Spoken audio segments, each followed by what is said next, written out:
Hola, saludos a todos los que estáis visitando mi canal y esta serie de vídeos sobre ley natural. Este libro lo escribimos entre mi compañero José Luis González y yo, Enrique Flames. El libro está publicado en Amazon, pero prácticamente no se ha vendido a pesar de lo buenísimo que es, y todo ello debido a que los atrers y trolls enviados por la persona conocida como Chem de Chetrails La Rioja, que dejaron muchísimos comentarios malísimos para impedir su venta y perjudicarnos, y lo lograron. Es por eso que me he convencido a poder compartir algunos de sus capítulos, introducción, etc., a fin de que se pueda conocer nuestro trabajo, que no solo costó algunos meses, sino una larga revisión. Después de compartir el capítulo haré los comentarios al respecto en el mismo vídeo, con mis apuntes personales y partes a resaltar.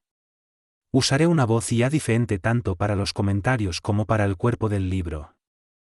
Primero comencemos con su título, La ley natural, una mirada crítica a su historia y aplicabilidad. Ahora deseo añadir nuestro resumen de la contraporta, que dice así: las ideas acerca de lo que es lícito hacer, legítimo, justo o simplemente justificado tampoco escapan a esta categorización. Si todo lo que no está prohibido está permitido, ¿quién dirá antes lo que está prohibido? O aún más importante, ¿qué se define en lo prohibido? ¿Qué queda fuera? ¿Qué determina la excepción al caso? Si la ley natural se puede simplificar en una expresión mínima, no quitarle a otro ser lo que es de él, ¿quién y cómo se determina lo que es de cada cual? ¿Debe ser aceptado por todos para ser ley? Y siendo ley, ¿puede tener excepciones? Y a todo este conjunto de preguntas y respuestas posibles, ¿se las puede llamar naturales? ¿Qué tienen que ver con la divinidad? ¿Qué hay de natural en la ley? ¿Qué es la ley natural? Así que durante la lectura del presente libro pretendemos dar una respuesta basada en los sucesos históricos, ya que la ley natural se ha puesto de moda, pero muy poca gente sabe realmente lo que ha sido y lo que es. Así que comencemos ahora con el texto introductorio del libro. Parte 1. Introducción. Debido a que la mayoría de nosotros elegimos y aceptamos Internet y Google para buscar información, voy a basarme en conclusiones ya conocidas para llegar a conclusiones no advertidas por el común de los hombres. Según el diccionario Google, podríamos definir natural como, de la naturaleza, relacionado con ella o producido por ella sin la intervención del hombre, y, en su segunda acepción, como, que forma parte de la naturaleza de algo y es propio y característico de ello. Hemos llegado a un momento en que el hombre, debido a la influencia de las leyes que no ha elegido y que dominan completamente su vida, creando una especie de asedio constante y violación de sus derechos, trata de retornar a los orígenes, encontrándonos ahora con diferentes ponentes que exponen en diferentes medios, bien sea conferencias, redes sociales, etc., su visión de lo que sería la ley natural, en contraposición a lo que no lo es. Sin embargo, basándonos en la definición de natural, según su primera acepción, de la naturaleza, relacionado con ella o producido por ella sin la intervención del hombre, la definición de un hombre sobre ella sería otra forma de vulnerar la propia ley, ya que una vez definida por el hombre, ya no es natural en sí misma, sino más bien, una mera interpretación. Sería así más correcto llegar a la conclusión de definir lo que es natural solo y siempre en contraposición a lo que no lo es. Por ejemplo, en las playas y hoteles naturistas, los naturistas caminan desnudos porque sienten que es lo natural, sin embargo, si lo hicieran naturalmente por las calles, la interpretación sería exhibicionismo y en sí, un delito. A la vez, las personas que sienten que el uso de las drogas debe ser legal, también irían por las calles usando todo tipo de narcóticos y, para algunos padres, esto sería antinatural, ya que podría incitar a sus hijos a hacer lo mismo, o tal vez algún drogadicto pasado de sustancias podría hacerle daño a algún niño. Así que lo natural no existe por sí mismo, sino que es, en todo momento, dependiente del colectivo que lo acepta o rechaza. Por tanto, lo natural sería establecer un consenso entre los diferentes grupos, que determine un acuerdo para que todos los integrantes se sientan en armonía, además de felices, en lugar de que los intereses de unos se levanten sobre los intereses de los otros. El consenso, en este sentido, sería lo natural, en contraposición a lo antinatural, que es que un colectivo se erija como superior a otro en base a sus intereses particulares. Si pudiéramos decidir, lo más natural en la vida de los hombres es el acuerdo. Desde que nacemos, sin tener muchas referencias de lo externo, el bebé establece lo que le gusta y lo que no le gusta, tomando la decisión, en su acuerdo/decisión particular, al realizar la acción según le place, por ejemplo, tomar leche de la madre, o tal vez, decidir no hacerlo. Aunque la madre le insista al bebé persuasivamente en beber la leche, el bebé siempre puede ejercer la decisión y su acción correspondiente de no abrir la boca para chupar de la teta de la madre.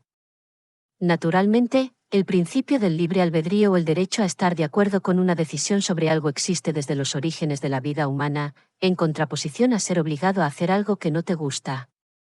Entre estas dos acciones, bien por el no o bien por el sí, existe un derecho fundamental, que es el acuerdo natural a expresar la propia voluntad. Si una madre insiste en darle teta y el bebé no quiere tomarla, finalmente, la madre podría llegar a pensar, el bebé parece no tener hambre, desistiendo, naturalmente, en su intento, entonces, un acuerdo entre los dos ha tenido lugar de forma natural, ley natural.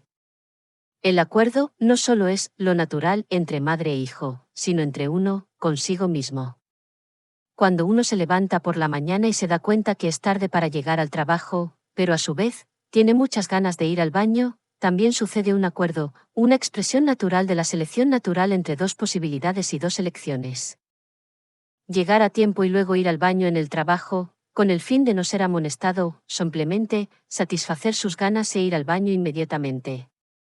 Podríamos determinar que existe una vinculación fuerte entre propuesta, elección y acuerdo. Como hemos visto en la historia de la ley natural y las diferentes visiones de los diferentes grandes eruditos y filósofos nombrados en este libro, existen muchas formas de interpretaciones sobre lo natural, bien sea en un contexto simple o elaborado. Sin embargo Enrique, en mi visión, lo más natural que existe en esta vida, es la expresión de tu voluntad en la elección de tu vida y sus posibilidades, bien sean en acciones cotidianas simples o vinculaciones sociales complejas. Lo natural es elegir libremente en cualquier caso y cualquier acto coercitivo en contra de la expresión de la propia voluntad en decisiones y acciones coherentes, debería ser considerado antinatural. La mayoría de nosotros, cuando vemos por la televisión imágenes de horror basadas en guerras, enfermedades, gentes a quienes se les obliga a abandonar sus casas para ser tomadas por los bancos, etc., sentimos todos que lo mencionado es algo no natural, algo que no debería llegarle a suceder a nadie. Hay un gran consenso natural en que lo que genera desgracia humana no debería suceder. Es por tanto que, naturalmente, los seres humanos, en consenso, decidimos un mundo libre de dolor y de injusticias. Esto sería también básicamente natural en contraposición a lo antinatural, que no sería otra cosa que causar limitación y desgracia humana. Cuando, por ejemplo, encontramos noticias desgarradoras donde se nos muestran fotos o vídeos, una y otra vez, de que cierto país está cometiendo atrocidades y delitos contra la humanidad en ciertas guerras, el televidente no tardará mucho en mostrar desagrado para, más tarde, si se repiten estas imágenes, expresar nuestro enfado e ira. Después de mostrar ira, aquellos más sensibles, saldrán a la calle a protestar y, más tarde, solicitarán al Estado una intervención militar para ajusticiar al malo. Mucho más tarde, algunos de estos ciudadanos podrían acabar alistados yendo al frente y seguramente mostrarán su odio, pudiendo llegar a perpetrar actos de barbarie, sintiéndose legitimados por las imágenes de dolor que, un día vieron en la televisión, creadas por las noticias. De este modo, es como la propaganda de los enemigos enfrentados de los dos bandos y sus televisiones crearán polaridad y un odio irreconciliable difícil de remediar. Esto desembocará, posiblemente, con una interminable guerra entre bloques, cuyo objetivo pudieran ser agendas de control y de despoblación mundial, como muchos de nosotros hemos llegado a saber, todo ello fruto de la manipulación mediática. Crear un problema, esperar las reacciones y proponer la solución, es una artimaña para responsabilizar a las gentes de sus elecciones, planeadas por agendas de control global de unos pocos sobre muchos. Afortunadamente, información alternativa para tu decisión ya está en medios como Telegram, Bichute, Twitch TV, etc. Cuando la cantidad de narrativas alternativas a la versión oficial aparecen en gran variedad, los gobernantes globales determinan peligro para sus agendas y es muy probable que establezcan métodos de contingencia, siendo uno de ellos la despoblación mundial, a fin de controlar más y mejor a las poderosas masas de seres humanos. Ese control pasaría por una gradual e inadvertida supresión de los derechos y el aumento de las obligaciones, tales como permitir el uso del cuerpo humano como objeto de experimentación de medicamentos y vacunas utilizando normas, leyes, coercitivas que invaden la propiedad privada del propio cuerpo. Por supuesto, todo esto va disfrazado de bien social y es objeto de este comentario, como base para la comprensión de la ley natural en contraposición a lo que acontece hoy en día, lo antinatural. En resumen, lo natural sería poder decidir tu posición social con información veraz y no manipulada, el derecho a la información y a la asociación de ideas y decisiones que sean representadas por nuestros parlamentarios en contraposición a que dichos parlamentarios decidan antinaturalmente abogar por agendas privadas cuyas víctimas son últimamente los pueblos de nuestro precioso planeta. En mi opinión, parece que las élites gastan muchos recursos en promover películas o series, como Los Simpson que, siendo mera ficción, cargan mensajes de posibles realidades futuras. Parecen querer utilizar una antigua ley donde, si te aviso de lo que te voy a hacer y tú no eres capaz de mostrar tu oposición formal, eres peor que un animal, y mereces todo lo malo que se te haga. Otro aspecto de lo no natural creado por estas élites, es la distorsión del lenguaje para que ningún ser vivo pueda decir una verdad. Ocurre que el lenguaje suele decir, en su lengua original, lo contrario a lo que se dice en la lengua actual manipulada. Así, desde hace cientos de años, los docentes nos han enseñado cómo usar una palabra con prefijos, cuando el prefijo suele significar la negación de la palabra, esa que indica el hecho al que te refieres. Así, tu sistema de comprensión se basa en una cosa que dices que en realidad podría, en determinados casos, decir lo contrario. El sistema está creado para que, en un tribunal, nunca se pueda decir una verdad, sino que digas lo contrario, aunque tú pienses que es la verdad. Con tal precedente, los tribunales y el poder judicial de un Estado son solo ficción, porque ninguna de las partes expone una verdad concluyente, sino, más bien, una apariencia de verdad que, en realidad, significa lo contrario. Esta conclusión fue el resultado al que llegó David Wynn-Miller, el creador de la gramática cuántica, tachado de pseudolegal por el sistema. Por tanto, y valga el símil, si todo lo legal es mera ficción, nunca importará la verdad, y el creador del cuento de ficción exhibirá un sistema legal antinatural que se establecerá de facto debido a la imposibilidad de comunicar ninguna verdad, en un mundo donde la gramática y las palabras nunca expresan lo que dicen, sino arbitrariamente cualquier otra cosa. Además, como si de un videojuego se tratara, juegas al juego del que lo creó, además de vivir dentro de sus reglas, de forma que tú nunca puedes ser tú en su juego, solamente puedes interpretar un papel, tener un avatar jurídico que solo puede obedecer al que le dio la vida, hablando el idioma impuesto en el juego y ganar o perder según las reglas del programa de otro. Tampoco importa mucho el tener que aprender su macabro juego jurídico antinatural, porque su creador siempre se reserva puertas traseras para dominarlo y, aunque exista la apariencia de haber jugadores hábiles y exitosos, en realidad, son solo adictos a un juego, a una realidad impuesta por otro, a un laberinto del que no se puede salir. Son juegos que se plantean en diferentes niveles, y si mueves una ficha en un nivel, afecta al otro, aunque a ti solo se te muestre uno o dos niveles, para que, si los llegas a dominar en un nivel, finalmente estés atrapado en el siguiente nivel desconocido. La ley natural sería, pues, que cada uno de nosotros eligiera dónde quiere jugar, y aceptara las reglas previamente. Sin embargo, solo se te vende lo atractivo del juego, sin contarte que, el juego del control será para siempre tu única realidad. Nadie debería estar sumido en el juego macabro de otro o de otros, y todos deberíamos conocer el gran juego de la vida, en lugar de las múltiples pantallas de los juegos del estado profundo. Programarte para ser un jugador en un mundo virtual y que eso sea lo único que puedas hacer en tu vida, es demencial, macabro y realmente antinatural. En correspondencia con los diferentes niveles del juego, se encuentran las soluciones llamadas soberanas. Dichas propuestas suelen funcionar en un solo nivel del juego. Hay quienes son muy expertos en un solo nivel, pero, en mi opinión, desconocen que existen más niveles, y que todos los niveles están íntimamente relacionados, en un cortafuegos infranqueable. Tal vez, salir del juego sea, en sí, otra pantalla del mismo juego. El nivel más evidente del juego, para los expertos, es que los controladores globalistas han creado un avatar para ti llamado persona, una corporación cuyo fin es incorporarte al juego. Y si bien, dichos expertos en esa pantalla conocen diferentes maneras de salida utilizando el derecho y o la legalidad, carecen de interés para conectar con la próxima pantalla, donde el personaje eres tú mismo y no una persona natural. Crees que eres el personaje legal, con tu cuerpo y mente actual, y te defines como si solo fueras eso. Algunos cambian su definición para decir que son dioses encarnados u otras identidades de orden superior y que están aquí con un plan. El plan es, solamente, el próximo nivel del juego.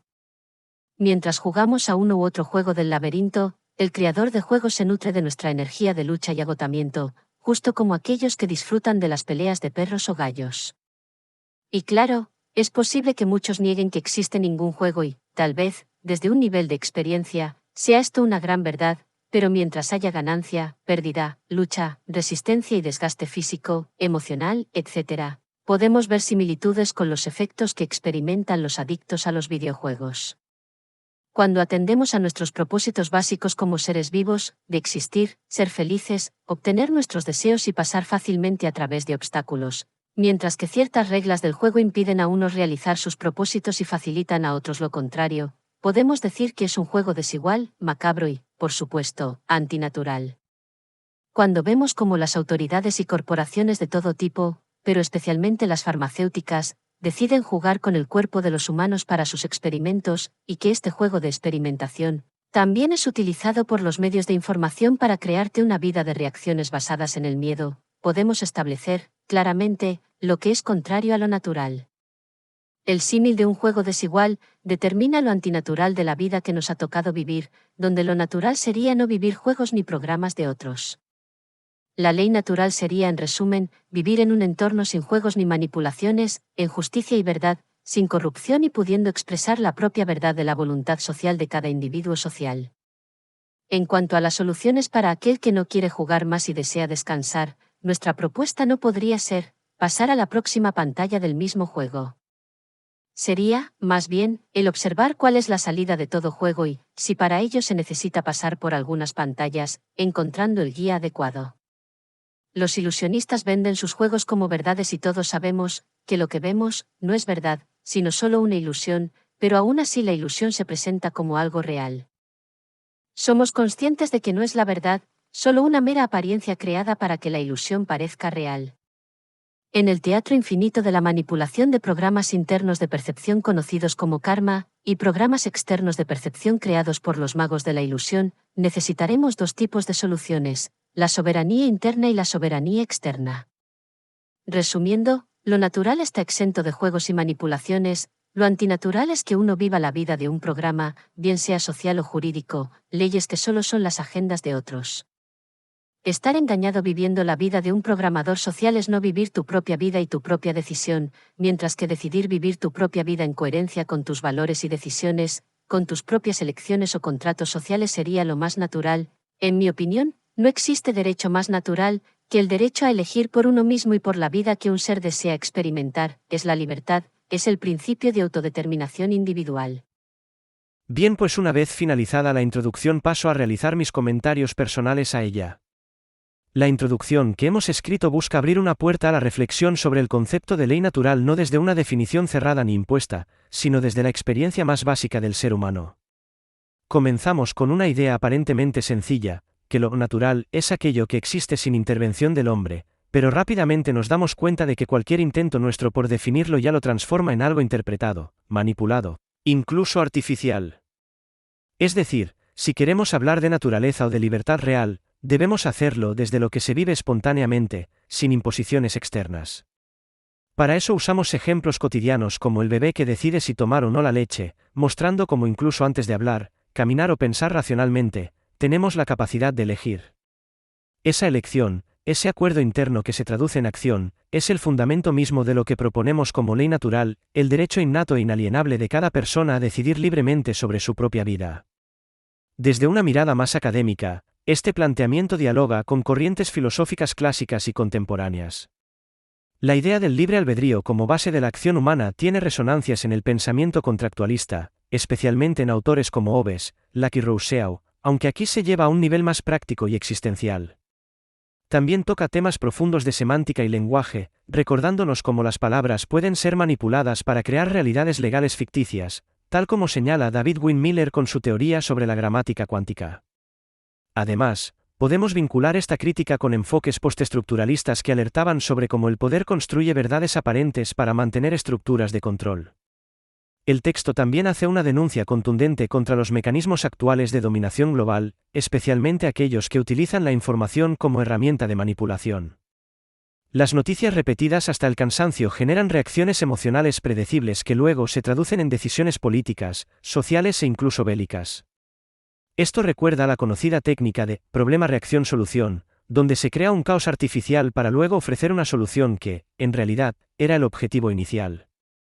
En este contexto, la propaganda mediática no solo informa, sino que programa respuestas colectivas, llevándonos a aceptar con normalidad situaciones que, en condiciones naturales, nunca permitiríamos. Otro punto central del texto es la crítica al sistema legal como ficción institucional. Se plantea que todo lo legal puede estar basado en una estructura lingüística distorsionada, donde las palabras no dicen lo que parecen decir, y por ende, ningún tribunal podría fundamentarse en la verdad absoluta. Esta visión cuestiona profundamente la legitimidad de los sistemas judiciales modernos, sugiriendo que su funcionamiento oculta una narrativa creada para mantener jerarquías de poder invisibles. El Estado profundo, las élites globales, las corporaciones farmacéuticas y los sistemas educativos son vistos aquí como partes de un gran juego donde pocos escriben las reglas y muchos simplemente las aceptan como parte del entorno natural. Y precisamente ahí está la metáfora clave del texto: vivimos dentro de un juego.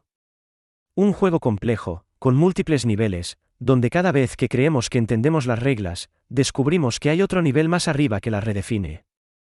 Este juego no solo se juega en el ámbito político o económico, sino también en el simbólico, en la forma en que percibimos la realidad, en cómo nos identificamos con roles sociales, jurídicos o incluso espirituales. El avatar jurídico, por ejemplo, representa cómo somos incluidos en un sistema que no creamos, pero al cual nos vemos obligados a responder como si fuera nuestra propia identidad. Sin embargo, el texto no se queda en la crítica, sino que propone una salida: la soberanía interna y externa. La primera consiste en reconocer quién eres realmente, más allá de los roles asignados por el sistema; la segunda, en recuperar tu capacidad de decisión consciente y coherente frente a estructuras que buscan anularte. No se trata de cambiar de pantalla dentro del mismo juego, sino de despertar a la posibilidad de salir del juego mismo. Solo así es posible volver a lo natural, vivir sin manipulaciones, sin ficciones legales, sin coerciones, y con la libertad completa de expresar tu voluntad en armonía contigo mismo y con quienes te rodean. Por último, el texto rescata una idea simple pero profunda: lo natural es el acuerdo. Desde que nacemos, tomamos decisiones constantes, muchas veces sin palabras, pero con acciones claras. El bebé cierra la boca y no abre la boca, el adulto elige si levantarse o ir al baño primero. Todo esto es expresión de una voluntad natural, libre de imposiciones.